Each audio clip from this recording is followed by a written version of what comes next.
I was flipping a burger on the grill when I caught it in a flash of a charging cable slinking across my lawn like a thief with a VIP pass.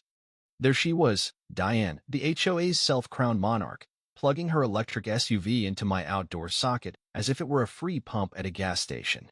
No permission, no shame, just pure entitlement. This wasn't her first rodeo, but this time, burger sizzling half-cooked, I stood frozen, wondering how many nights she drained my power while I slept. That was the moment I swore I was done being the passive neighbor. I'd moved to this quiet edge of the HOA zone 3 years ago, trading city noise for a garden and fresh air, not to play watchdog for adults who treat private outlets like public Wi-Fi. Diane, though, was a breed apart. Her three-car garage, rooftop solar panels, and a yard sign preaching green today, thriving tomorrow screamed eco-warrior, yet every few mornings, I'd spot her sleek EV parked on my driveway's edge, its cord looping over the fence, siphoning my electricity like a vampire in designer sunglasses. It started subtly. My power bill inched up, and I blamed the new workshop I was wiring out back. Then my outdoor breaker started humming oddly, and my backup battery drained faster than usual. I thought maybe my hedge trimmer was overzealous. But one dawn, peering out my window, I caught her in the act. She locked eyes with me, waved like we were swapping recipes, and mouthed, "Just a quick charge." The nerve almost made me choke on my coffee. Barefoot, mug in hand, I strolled out and unplugged her cord. Diane gasped like I'd yanked her lifeline.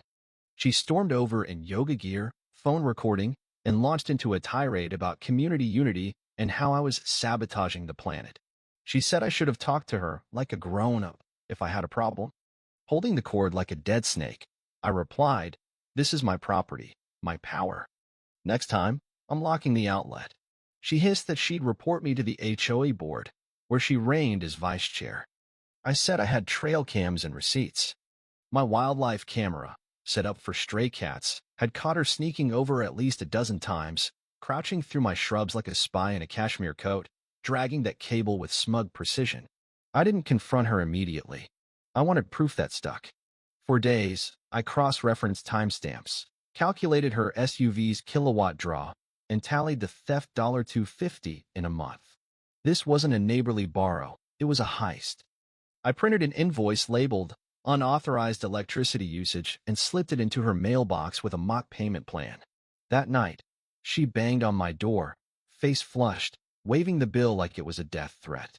She screamed about extortion and vowed to sic the HOA on me for harassment. I offered to show the footage. She stormed off, muttering about lawsuits. A week later, an HOA notice arrived, accusing me of unapproved exterior modifications for my cameras and demanding I stop intimidating residents. Signed by Diane, naturally. I laughed, not out of amusement but at the sheer gall of her game. Instead of raging, I got crafty. If she loved my outlet so much, I'd give her one to obsess over. I built a decoy Sakita hollow shell painted to match my siding, with a satisfying click when plugged in, but no wires, just air. I hid a GoPro in a planter by the fence, capturing every move. The next morning, her SUV was back. She plugged in, checked her phone, and sauntered off, clueless that her app's charging signal was a lie. I watched from my kitchen, pulse racing, as her battery didn't budge. For days, she kept at it, her confusion growing. She swapped cords, jiggled the plug, even asked if I'd had a power outage. I smiled and said, "Nope, all good here." Her frown was poetry. The thrill wasn't just protecting my property, it was outsmarting a bully who thought her HOA badge made her invincible. Watching her spiral, baffled by a dead outlet, was better than vengeance. She thought she was clever, untouchable. She was wrong. The day after she first fell for the decoy, I caught her staring at her SUV, arms crossed, tapping her phone like it owed her answers. Her app flashed errors, and she paced, glancing at my house as if I'd flip a magic switch. I sipped my tea and let her stew. That night, the GoPro recorded her frustration plugging, unplugging, slamming her car door, driving off with a near-dead battery. I saved it in a folder I dubbed Juice Bandit Saga. I knew she'd escalate. Diane didn't lose gracefully. Sure enough, a thick HOA envelope landed, stamped urgent. Diane accused me of hazardous electrical tampering that damaged her SUV's charger, demanding I fix it and stop violating community spirit. I cackled, then compiled my evidence. Footage of her trespassing, power usage charts, photos of her SUV on my property. I added screenshots of her Go Green social media posts, dripping with hypocrisy. At the HOA meeting, the clubhouse buzzed with tension. Diane sat up front, smirking, her husband nodding like a bobblehead.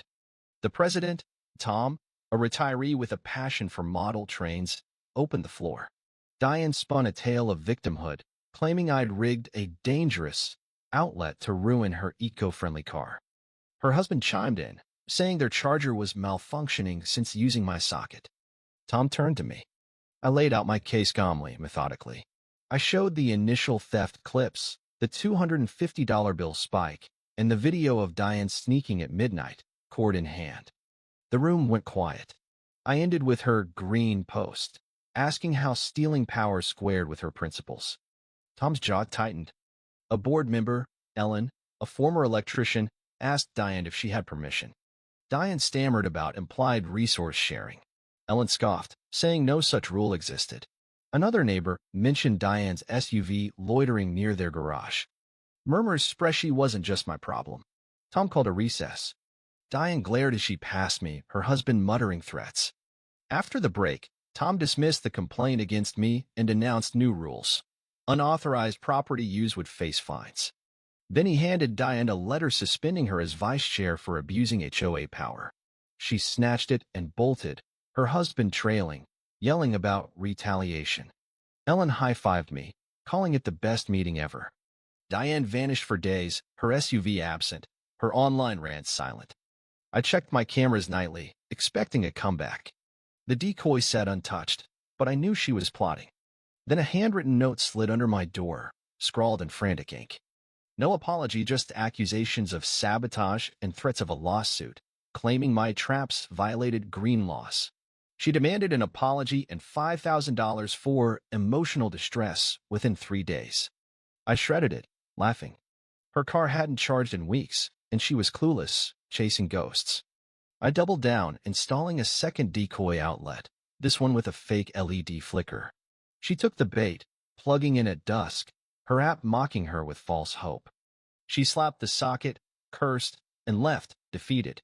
Her paranoia was my masterpiece. Online, she posted a manifesto decrying anti-EV sabotage and begging for an HOA-funded charging station. Comments tore her apart. Neighbors recalled her meeting meltdown, and a meme of a dead plug labeled Diane's Dream went viral. A local blog caught wind, interviewing me and others.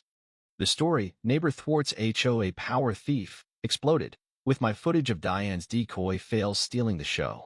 She became a laughingstock, her green crusade exposed as greed. She set up a green energy booth outside her house, peddling flyers about power bullies. Passers-by ignored her. Someone posted a photo captioned Desperate Housewives, Suburb Edition. The HOA, fed up, held another meeting. Tom revealed Diane had targeted 4 other homes outlets. Her defensive shaky plea about saving the planet flopped. The board banned her from meetings pending a full audit. She left, humiliated, her influence shattered.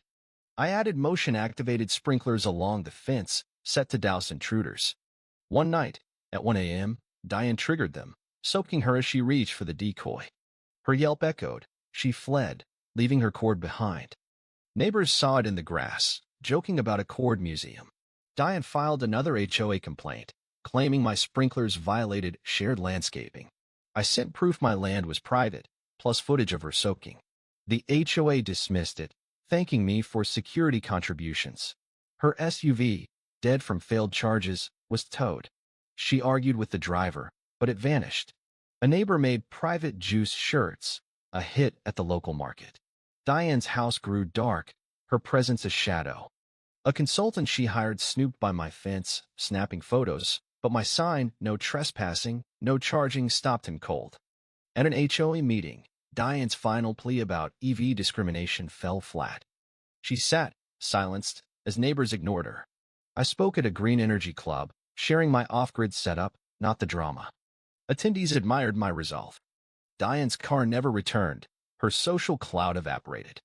I turned her abandoned cord into a workshop plaque, community plug, retired. Neighbors visited, swapping veggies and tech tips free from her reign. At the town fair, my booth on sustainable power drew crowds. Diane passed by, eyes down, glancing at my decoy display.